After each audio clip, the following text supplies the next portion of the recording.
Is your cold making it hard for you to get to sleep and leading to a bad morning? Switch to Mucinex Night Shift for fast, powerful nighttime multi-symptom cold and flu relief.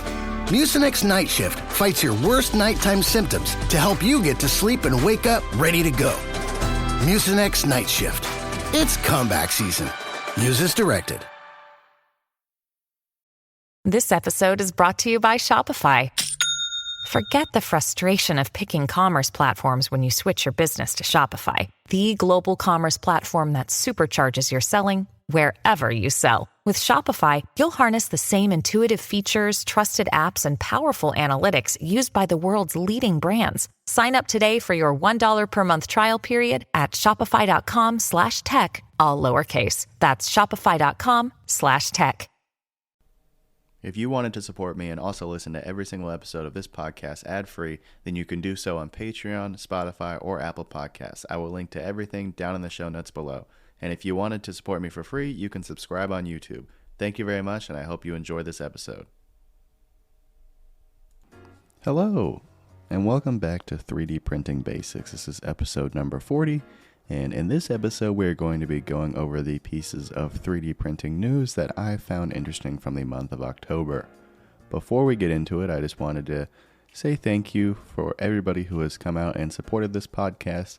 Even through the times when I was on a bit of a hiatus, I was still getting a lot of support for this podcast, and I just really appreciate it. It really means a lot that there are people that find this podcast interesting and helpful, and it just feels good that I'm accomplishing exactly what I wanted to do with this podcast. So thank you so much for that, and I wouldn't be here without you guys. With that being said, let's get right into today's episode. Alright, so the first bit of news that I wanted to talk about was actually what I found most interesting, and this was an article that came out on October 25th, and it is describing a new piece of machinery that students at the University of Washington have come out with called MobiPrint.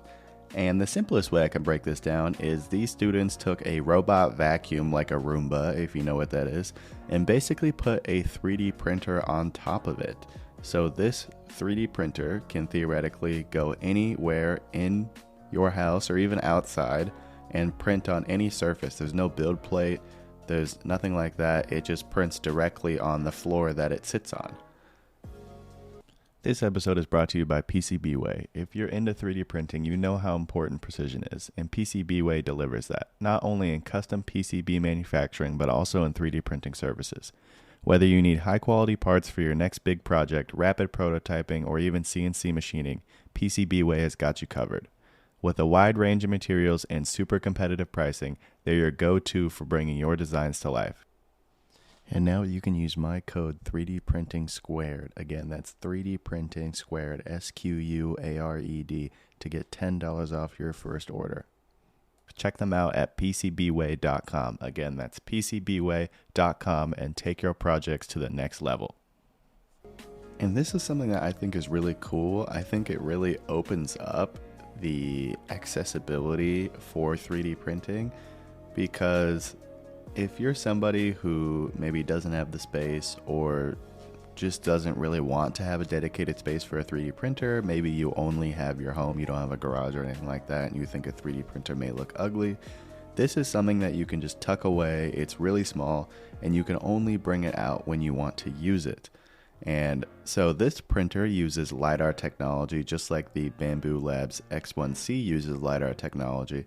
But basically what this printer does is it takes a map of your entire house before it prints anything. It moves just like the Roomba vacuum does. It moves throughout your house, maps the whole entire house, and gives you a map in the smartphone app that this is connected to.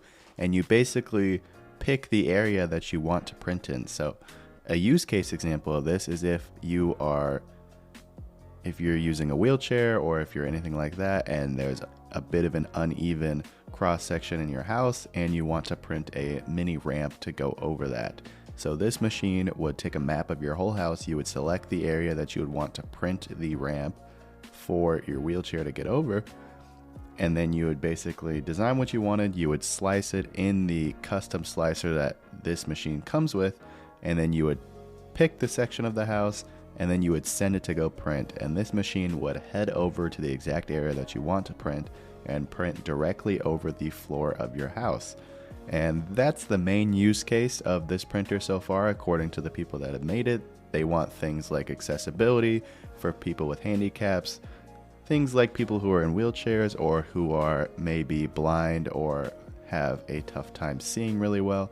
You can print things like textile markers in your house for things like stairs, so that if you're walking, you can step on something and then it'll indicate that the stairs are close by. And just things like that. They're envisioning this for a very specific use case of helping people who have handicaps or are having a hard time navigating their home. And according to them, they actually want this to be able to work outside too. The main thing that the founder has said, let me find the quote, and here it is. It says, "I think about kids out biking or my friends and family members who are in wheelchairs getting to the end of the sidewalk without a curb. It would be so great in the future if we could just send the robot down the street and have it build a ramp, even if it was working for just a short period of time. That just shows you how reconfigurable environments can be." And in my opinion, that's a really cool thing to even think of. It's really cool to think of something like that that's specifically helping the people who are handicapped. And it's a really cool thought process of just being able to send a 3D printing robot out there to complete a simple task that if anybody is in, especially the United States, the city, if the city workers are on it, it's going to take a long time for it to actually get done. So this is just a really cool thing. I will link this article and the rest of the articles that I'm referencing down in the show notes if you wanted to learn more. But yeah, a robot vacuum 3D printer that prints directly on the floor of your space. Just something that I think is really cool and provides a large use case for people with handicaps. The next topic that I want to talk about comes out from Texas, specifically the University of Texas. And this is going to be surrounding the medical industry. So a doctor at UT Dallas, the University of Texas at Dallas, has developed a 3D printed femur. And this is pretty much a perfect use case for 3D printing, in my opinion. This is exactly what I imagine when I think of 3D printing in the medical field. So basically, if doctors want to practice on bone surgeries, or they want to practice any surgeries before they actually go in there and perform the real thing on a patient, they have to source the bones for themselves. And they either have what's called the cadaver bones, or they have synthetic bones. These bones, these fake bones, are really expensive, and they don't always replicate exactly the anatomy of an actual bone itself. But these two doctors have managed to 3D print a part of a femur bone that, according to testing, is very, very similar to an actual human bone. And this is super, super interesting and also super cost effective. They said that it costs $7 to print each femur, which I don't know if you know anything, but everything in the medical field is expensive, so the cadaver bone is probably really expensive. As a matter of fact, let's look it up right now. Cadaver femur cost $350. Wow. Yeah, $350 for a fake femur to practice surgery on versus $7. That right there, if that doesn't explain the use cases of 3D printing right there, I don't know what does. This is just really, really cool. Sorry if I sound a little excited. This is just something that I find really, really interesting. But another interesting part of this is that these doctors didn't use any special filaments. They just used PLA, the most common 3D printing filament, and they were able to replicate a human bone with very, very close precision and almost create something that's exactly the same. And it's super great because it provides a cost-effective alternative for biomechanical studies and surgical training. And as this doctor suggests, it could actually replace the things like the titanium bones and what they use for if they're doing like hip replacements, knee replacements, just any kind. It could substitute, 3D printing bones could substitute what we use right now for any kind of replacement bone that we're using right now. And that is something that gets me excited because I've always known the potential for 3D printing, especially in the medical space. I know its ability to create something that it just is really difficult to manufacture. I knew it always had the ability to get there, and to see it finally getting there is something that's really exciting to me. So be on the lookout. We could be getting 3D printed bones in the medical field sooner than what we might think. Okay, the last bit of 3D printing news that I would like to talk about comes from a Danish architecture firm.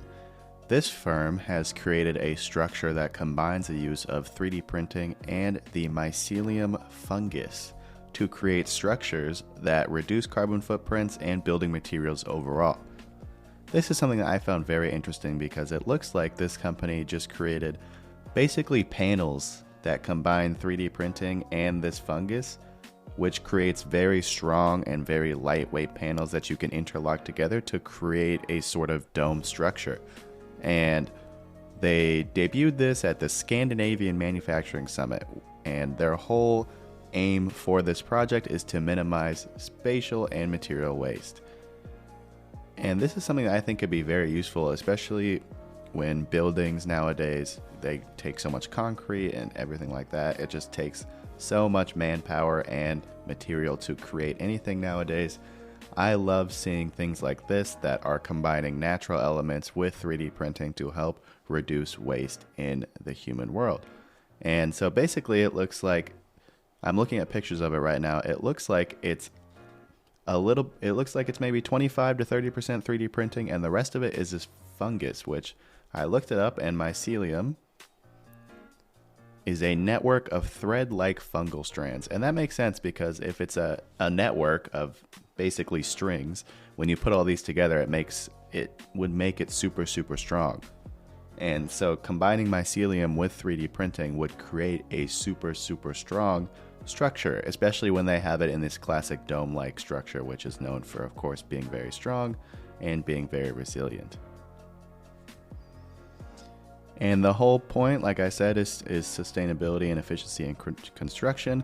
And this company believes by using bio-based materials with additive manufacturing, they believe that they developed a structure that is both environmentally friendly and adaptable to any world. So basically they believe that because these panels are so lightweight and it's made of interlocking panels and not just build in place one giant piece of concrete, they believe that you can haul these out to anywhere. Say if you're in a remote location, or even if you're in the middle of a big city, you can set these up with ease and not have to worry about any kind of complicated building process.